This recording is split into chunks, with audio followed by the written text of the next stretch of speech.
Versus Misfits, red and blue, rinse and repeat, and already action in the early game. Yeah, we actually saw a 5-man invade from Misfits. Yeah, they almost caught. If there was a blind queue from Ignar, they could have maybe tagged Caps.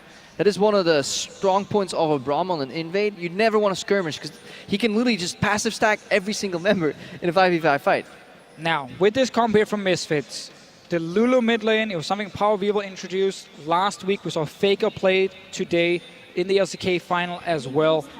Laning phase from Lulu, she still has enough damage to be a threat. That's why he's running an offensive summoner. And we actually saw Exile get very surprised with some of the damage with Power Vivo flashing forward against the Unicorns of Love. Now obviously Caps had a week to kind of look at that matchup as well. So he shouldn't be surprised. It's actually super cool that Lulu, as a champion, while she seems very defensive, her 1-6 historically has been very strong, and that paired with Ignite means it's almost impossible for anyone to beat that. Now, Cal brings his friends, Ignar. Forward. Oh, miscommunication from Misfits. You see Kakao walk away from Broxah, and then the Q flash happens from Ignar.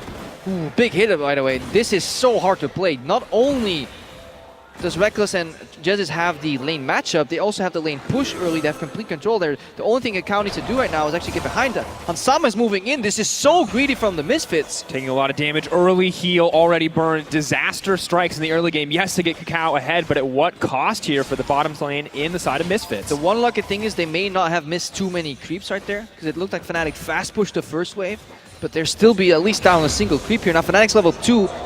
Ignar and Hansama way far away from that. Luckily they're at the tower though, so they're not really at any threat here. They're not going to die. They're not going to get pulled out by Jessis and kill them. You say that. I say that, and then they got to dive him level 2 and we're like, whoa, okay. Oh, there he is, getting pulled out. Oh, he missed the play. Oh, not what you want on the big stage. And also pulling him out is fine, but you're not going to kill him. Yeah, he's poking. He's been watching too much Grapple stream, happens all the time. To the best of supports out there. Is that what you are now? Pretty sure no one watched that stream. The Fisher watched that all the time. Anyways, PoE trading. Caps not getting what he wanted there in that exchange. Level advantage for PoE makes it all too easy. And you talked about this previous performance for him, and it was pretty dominant right from the start of the game. Yeah, again, he got early kills. He was dominating the laning phase and made it really hard for the LeBlanc to do anything. And that's kind of the key thing. Lulu offers so many shields that it's, or shields and HP with the ulti, that it's just not possible for LeBlanc to really burst her down.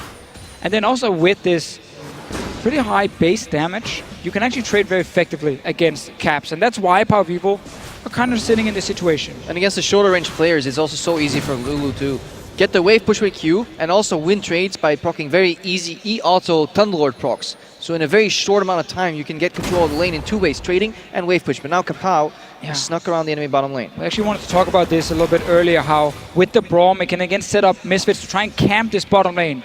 Jessis is behind Reckless right now. Yeah, he's in Lantern position. It does mean that it's much easier for Hansama to farm, and it may even out here. Now Broxah's going to find out his jungle is being stolen.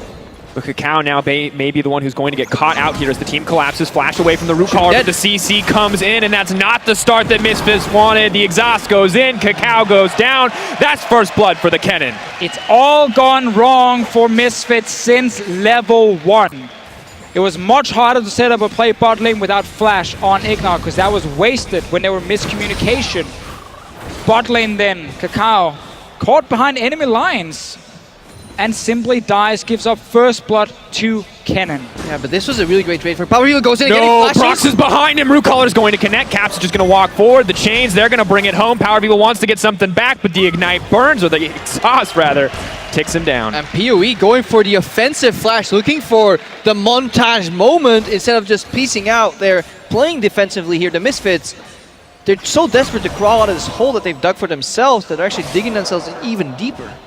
And we talked about Ivor not being the problem, but it was a big issue for the side of Misfits in Game 1, and it's once again the problem here in Game 2. Broxah, despite being put down under, despite Kakao taking so much from him in the jungle, still makes an impact. Oh, we get to see now another good start from Broxah. We get to see Fnatic with a great start in this game against the Misfits comp that it's really hard to execute when behind. You're going to lack damage because Lulu's not going to offer it from you in the mid lane. Or, sorry, lack magic damage because she's not going to offer enough when behind. Now, Camille, Graves, Lucian obviously will bring plenty of physical damage, but that's where the shields comes in for Fnatic. That's where the armor stacking comes in for Soaz. and then suddenly you can't really kill that big tank. Yeah, that's where you start disliking Ninja Tabi as an item. Let's see what the next play here is for Fnatic. They're looking to hold bot lane, going to replay. Yeah, this is PoE, so he has pressure on Caps. Caps just teleported back, by the way, so he was very passive mindset. Caps with reactionary flash. Still, PoE needed another E-auto and Ignite tick to get that kill. That is bold. I think maybe knowing that Brox had flash, he didn't feel like he could escape, but at least you trade flash for flash. I think what he was trying to do there was expect Caps to dash in to close the gap on the chase, and then get in obviously in a great position. This was almost too easy for Fnatic. This was too easy. I think Misfits delayed the gank a lot. Minion wave was at the tower, no flash on Ignore, so Kakao thought he could finish the camp. Then he goes down to Fnatic with a good setup here, good catch. I wanted to talk about that actually with the Graves and the Lulu. Like, one of the reasons we get to see more Lulu, even Karma mid earlier today in LCK is like, with junglers like Graves, you get like another 80 carry. And Graves obviously fairly short ranged, but if you can buff him up with movement speed, attack speed, HP, then he can sit in the front line and he deals a ton of damage and you can't really kill him. So in theory, having things like a Lulu Graves combo is very, very strong. Problem for Misfits, as we said earlier though, is just once you start falling behind, you only really will have physical damage to bring, and that's going to get itemized against on the side of Fnatic. So then what are the options for Misfits as we look at it? It's only 7 minutes in. The gold difference isn't massive quite yet, but are Misfits down and out already because they have a solid team? You said they have this win condition, they have the strength of the Graves, but they're just not able to use it. They need to track Soas if he disappears from the top lane. He has done it in the past. Obviously, both teleports are down, so bottom lanes are playing 4v4. And Ignore on level 6 rather still spikes incredibly hard. Like, Braum Lucian can one-shot Kennen in this lane if Reckless overplays. Yeah, that's where I think we're going to see it from Misfits, is in the bottom lane. You know, you set up a play, you TP in with Camille, you roam first with Lulu. You obviously have a lot of ways to get down towards this bottom lane and join Braum and Lucian. And that exact thing is what Fnatic is fighting right now. Double control work in the river. Broxa lingering around the mid lane, allowing Caps to actually get the push over PoE in this presumed counter matchup. That's obviously going to thwart the roam. When you're spotted, you have to return back to mid lane, then go back bot later again. Fnatic really identifying their issue areas rather with those wards. Another thing about this draft here for Misfits, it's an adaptation to the first game where they made that mistake, couldn't really hold the mid lane, they lost tower, lost the fight, and then lost Baron, and it all went wrong. So they've changed it up and said, let's get a more skirmishated carry ourselves and try and put him on the side lane against Reckless. So you put Braum, Lucian versus the Kennen Thresh, and you try and play that 2v2, 3v3 game, and that's where obviously Lucian shines because he is very mobile, he's fine in 1v1s. Ashe is more of a team player. But with so much control already on the bottom side for Fnatic, those double control wards, now the blue buff stolen away as well. It feels like it's going to be so difficult for Han Sama to have an impact. He's going up against a Kennen, a champion that packs its own CC in these fights. And they still can't go for the culling push out into base rotation because Camille still has the pressure on top lane. That is a play they can make. They can also try a surprise here. I do not think Fnatic are fully aware of them being in the brush. There are pings coming out potentially, but they don't know for sure. Yeah, I like that Fnatic is sticking so far towards the river. It's been like, if you are in there, you know, we're not going to face check instantly. Kill the wave, get the minions on your side if you do have a fight. Kennen is very strong level 6 in these all-ins. Kao's on the way. He's spotted though by 500 wards from Fnatic. Oh, and that means Fnatic know exactly what is happening here. Yeah, I would love to see this kind of pressure gank from Kakao, allow him to push out bot lane, have him base and rotate, but the problem is Kakao is getting called back by his mid laner. He needs help. We talked about how crucial the early game could be for Misfits to get that Lulu ahead, but you can see it in the itemization here as the chains connect. Triple Dorans on both sides. Both laners just want to find an edge here. Yeah, and here we see what jungle pressure means, right? Kakao just showing up allows PoE to play more aggressive and then prevents Caps from blocking these chains, and suddenly the lane position may forward or favor rather the Misfits. Only problem is, obviously, Kakao needs to show himself to do this, and this means Fnatic don't really have to fear anything elsewhere. Safely push out the bottom lane, top lane Source is just kind of laning against a magic resist rushing Camille, so he's not really afraid of dying. Fight mid lane though. In, exhaust, suddenly Kakao from the backside though. Caps is overstayed, and Kakao is going to get one back. I like the patience here from Kakao, staying around. Caps thought he was just there to help push. When he then leaves, he returns around for another gank. The control ward there from Misfits to disable that ward from Fnatic. And now we see also the Misfits pairing their jungler with the support, going for deep vision. Ignar comes back with his full sightstone, and now the bottom side of the map, previously the entire game in control of Fnatic, is now leaning finally towards the Misfits, and they can start playing into some of their strengths. Yeah, this is where we can see that big play in the bottom lane here. Thresh is not very tanky at this point. If you gank him, he will die so quickly. Alfari obviously is itemizing just tank early on. He's actually not building to win his lane, but he's going to join a potential fight. And Reckless, of course, someone that you have to be willing and ready to focus, but something we have to consider, Alfari, no TP available, double TP up and available on the side of Fnatic. It's that 4-man bot lane play you talked about earlier. Yeah, definitely. So that's when we need to start tracking wards. And then Misfits are defending against that exact play with a lane ward, control ward rather. Now we see Kakao show up for pressure again. This could be the first step to that party for the Misfits. Pressure out the top lane, enable Alfari to base, and then maybe we get an explosive fight. Have to be careful when you do it though, because if Fnatic is ready, they're just going to pull the trigger bottom lane, and then suddenly you're stuck top lane with your jungler, and your bot lane is going to die. Because this again means Fnatic can push in. When they know exactly where Kakao is on the map, they know they will have a numbers advantage on the bottom side. So now, Fnatic are playing aggressive. It's the 4-man party. You saw so much respect coming out from Misfits. They backed off immediately, but now it's Daisy. It's the whole gang down on the bottom side of the map. They're just looking to get this tower. And let's see, TP could come in from Alfari. There's wards behind. They're coming now. Ult goes in for Ignar, looking to get the fight started. Box comes out. Reckless is holding onto his ult for now. Broxah potentially in trouble. In goes Camille. Alfari going to block as much as he can with the parry on the Hextech ultimatum, but Broxah gets taken down. The Colling's cleaning up. It's the double. Caps is completely split up on this fight, which means Reckless goes down. It's a triple kill for Hansama. Hansama coming in clutch in the fight, and that's the turnaround that Misfits needed. That was the bot lane fight we talked about here for Misfits. They had a ward behind Fnatic. Alfari TP'd in. And because it was on the tower this early on, Misfits were confident they could jump in. And that is the risk of a flank. If you're not willing to commit immediately on the dive, these guys are going to fight their way out in the weak part. They're just going to punch through one of your flanking walls, and that's exactly what happened. Notice how Caps is playing on the left side. This kind of pseudo-siege gets broken with Kakao showing up, and then suddenly Caps cannot enter the fight. It's a complete 4v5. It looks so good. Obviously here, it looks very good. I agree with you, Dracos. I too concur. We all agree And it this looks is very good for Misfits. You talked about this at level 1, Crepo, the concussive blows for Braum, the ability to just chain CC. Exactly. And Reckless, of course, what do? There's no more fancy footwork at that point. Autos are going to stun you. You cannot dodge at all. Yeah, can't stutter step it. Unless you have Mercs, then you feel really happy, but don't really want to draft that into this team comp.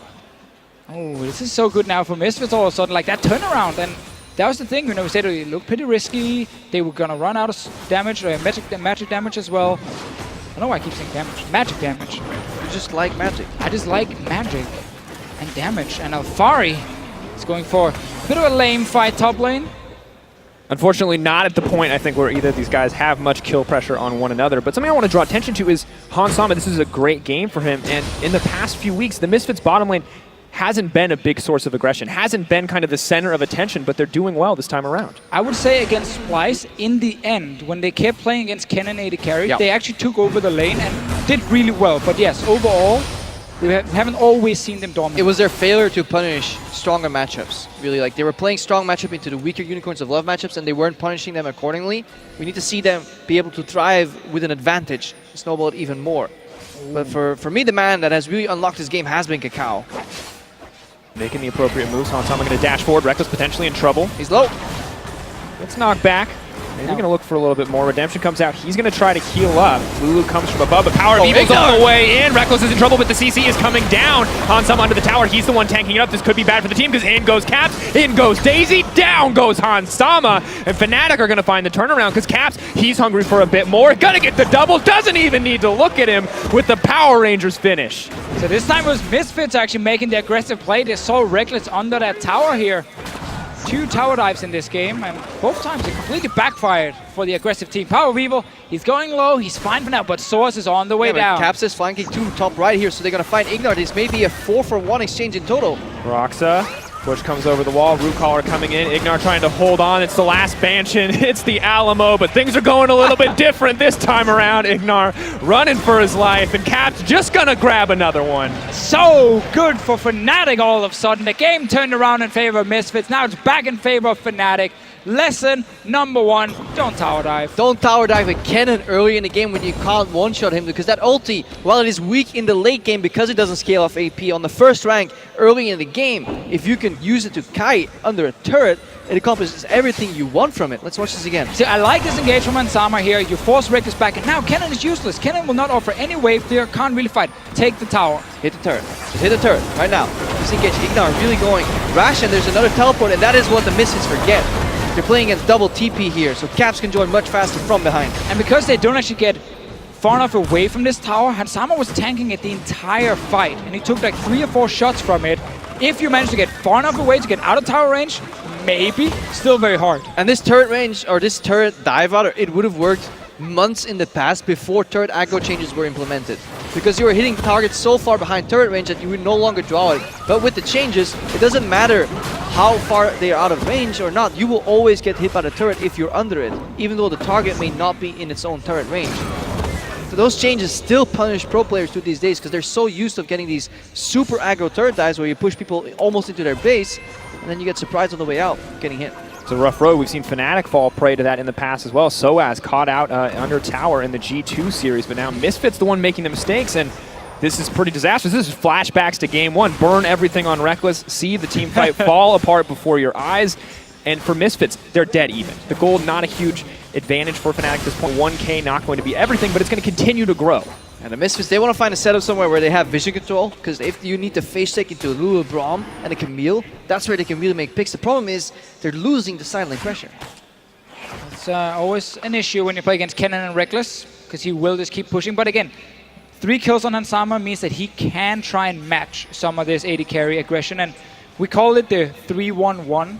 What we often see when it's the AD carry support and jungler pushing one side lane, and it's the mid laner holding the mid lane. It is what Misfits will try and do here with Braum Lucian as well. Have that number 3 in the side lane, you pair it up with Kakao, and it is very strong. All right, Deficio, 3-1-1, that's what we'll call that. What do we call a Gnasher's Tooth Lulu? Power of Evil. Okay, fair. That was a surprisingly succinct answer. I mean, he's a man who's, you know, been known for his unique builds. I personally feel like when you play Lulu, either you go Athenes, where you just make your, you know, utility even better, or you're trying to stack as much like pure AP as Guys, possible. we're missing some sweet rotations here though. Like, look at how Fnatic, they push the bottom lane, they base, they unlock that top lane turret. Like, shouldn't this excite you, Martin? Yeah, but I was also excited about the Gnasher's Tooth Lulu here. Still pushing on here, turrets falling. Fnatic, they were much faster on the play. It's our favorite concept in the game, it's called tempo. Tempo. They started the tower push first, which means they get 2 turrets for 1 here. And again, using that, they just bridge that goal gap even larger. Exactly where they want to be. 2K in their favor. Kakao going to get a Cloud Drake back. Definitely not the prize you wanted to see in that exchange. Fnatic now taking a bit more time. Maybe going to look to burn down the Rift Herald. This is a hallmark of the Fnatic Academy team, who are known to take Rift Herald every chance they got, but now it's going to be the main team picking it up here. Back in the glory days of lane swaps, this is where Fnatic would always end Hey, we still have lane swaps. We saw them last week. Yeah, not so fun though. This is where Fnatic would always end their push. It would be turret for turret for turret for turret for Dragon, and then eventually they ended on a Rift Herald because they were actually really good at executing it and playing the map. So it's good to see some of that rotational game come back in. Yeah, was very successful at one of the best IM Katowices, where Fnatic surprisingly made it all the way to the final. And always been the thing about Fnatic, I feel like so often internationally they show up and represent the region really well. And then they lost to some Koreans. I don't think the team is very well known. No, definitely not. But that's almost the best you can do these days in international tournaments. It's about who wins second place. It's about winning a final spot against SKT. Against SKT. And then you get to go home. Because then you get scrims on stage against SKT, and then that's it. Okay, guys, all right. Well, we're in a 3rd place match. I don't know if you noticed Playing that. with championship points so you can play against SKT. In the finals, hopefully, let's do it this time, EU. Well, Fnatic now moving in, trying to hold on to this tower, but in goes Power. Perhaps leaping out. Hell Pick still attached. Ignar is hooked up with the tower, dropping in favor of Misfits. They may just back off here after the tower take. No, gonna push for more. And that's, again, the play we saw last game here, where Misfits are just running into the mid lane and saying, you know what, Reckless, if you are slow at pushing side lane, we force mid. Yep. You're not there, you're not gonna join. You can see that wave in the bottom lane. The minions, they're just gonna push slightly or slowly towards Misfits, and they're gonna pick him up and push him back. Yeah, so this is actually a really good situation for Misfits. Reckless cannot overextend on the bottom lane, because if he would show there, Misfits would continue this siege with 5 men in the mid. And it's again a mistake where Soaz is also playing a split pusher. You can't hold as 3 members. As 4, maybe they could have held and let Reckless push. This is a great punish, and all the tier 2 turrets are done. So Misfits definitely with a great hold. How to get the chance though? Trying to get the siege on, trying to get a little bit more, trying to get something back. They are going to grab the mid lane tower. Still holding on to the gold lead, but Ignar going to have to run for his life. However, the fight is split. Power of Evil is there to back him off. In goes Jesus. Maybe looking for a little bit more. It's flash out to safety from Ignar. Fnatic, are they going to go for more? Flash in, root caller, trigger seed. There's the ultimate. They're looking to keep the play going. Reckless is a man in trouble, but he just won't die. Once again, Reckless is unkillable. Leap forward, Alphari drops everything, falling apart. And this is the hallmark of the Fnatic squad. When they draft AD Kenny, they know so well how to protect him in fights. When he pops that ultimate, he goes low, and then it's shield on shield on shield. Yeah, it's just all on the Ivern again here. Broxah with a good early game. He gets that redemption, he gets a heal down, then also has the Athene, so he can just add so much value to his team. And yes, when you are focusing that AD carry, well, you suddenly have to like kill him twice with the amount of extra HP Ivern will give him. It's a terrifying spot to be when the Hextech ultimatum is a duel that you do not win as the Camille. Yeah, give him a shield, give him another one. Buy your Ivern a redemption, buy your Thresher redemption. Buy him that locket. Buy him a Frozen Mallet, because he will get it very soon. After the QSS to follow, for sure. But now it's going to be even harder to lock this man down, to lock him up. And there's limited CC on the side of Misfits as it is. But we'll look at this one more time. Yeah, it's super slow. It's like controlling the burst right now. Fnatic, they're loading up the shotgun.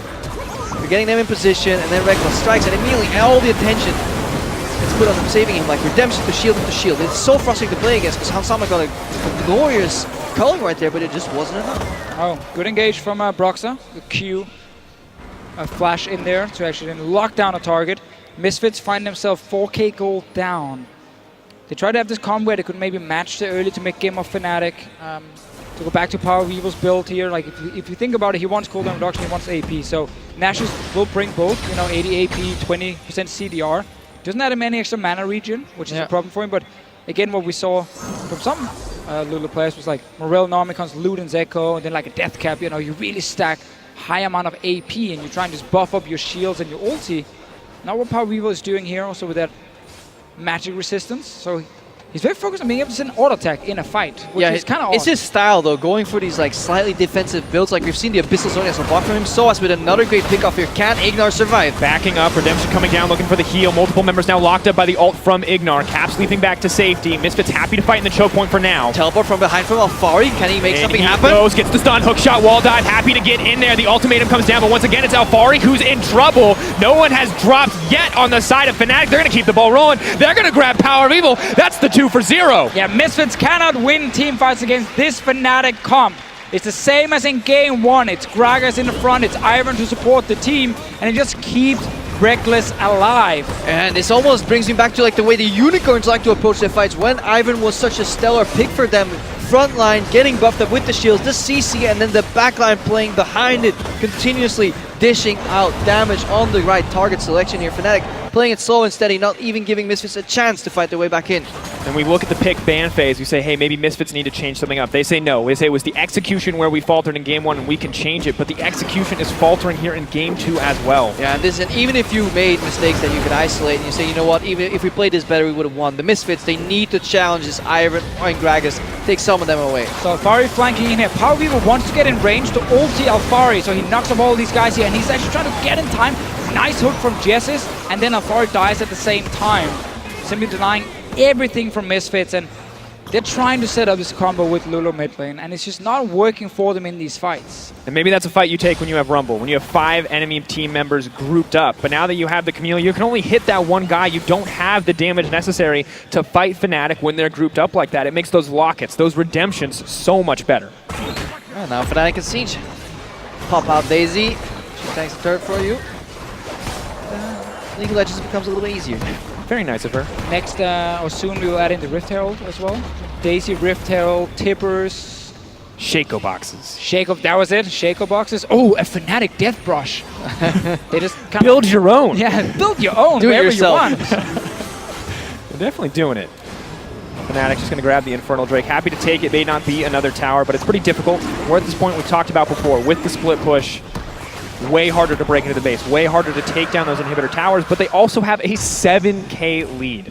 Yeah, it's important to note that none of these 2 games have been won through split pushing by any means. Like, it's been trying to farm 3 lanes, and then it's been team fights. And that's the thing with Fnatic, that change they made coming into this 3rd place game was obviously go from being this like 1v1, 2v2 team everywhere to drafting a lot of team fighting champions And like it's Ivan Gregors. Also no longer just about camp bot. We haven't seen Broxah spam ganks in the bottom lane. The lead was actually given by Misfits. Now Alfari gets hooked. in trouble, doesn't want to isn't going to make it out, just gets deleted instantaneously. Kakao, he's all alone. He's in no man's land. He's trying to find the 1v1 versus Caps. He's not having it, but another hook from Jesus! He goes over the wall. Reckless is popping off. He's going for more. Keeps dishing out the damage and power of Evil. Is all alone. He's desperate to get something Got back. attack, mate. He just can't get it in the end. There's no damage.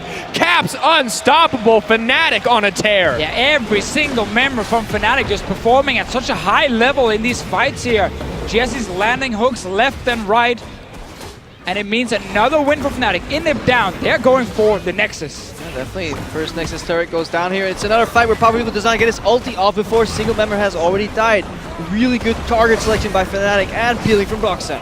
Team back alive though. Alfari trying to buy a bit of time. Interrupted. Does throw out the Hextech ultimatum onto Broxah, trying to get something, trying to stall, trying to buy time, but it's not enough. He's locked down. He's knocked out. Fnatic, there is no mercy. They're not giving Misfits the chance to reset the map. Kakao's alive, but they just keep marching in one at a time. And Fnatic are more than happy to reap the benefits, more than happy to take the kills, and more than happy to take the game 2 here against Misfits.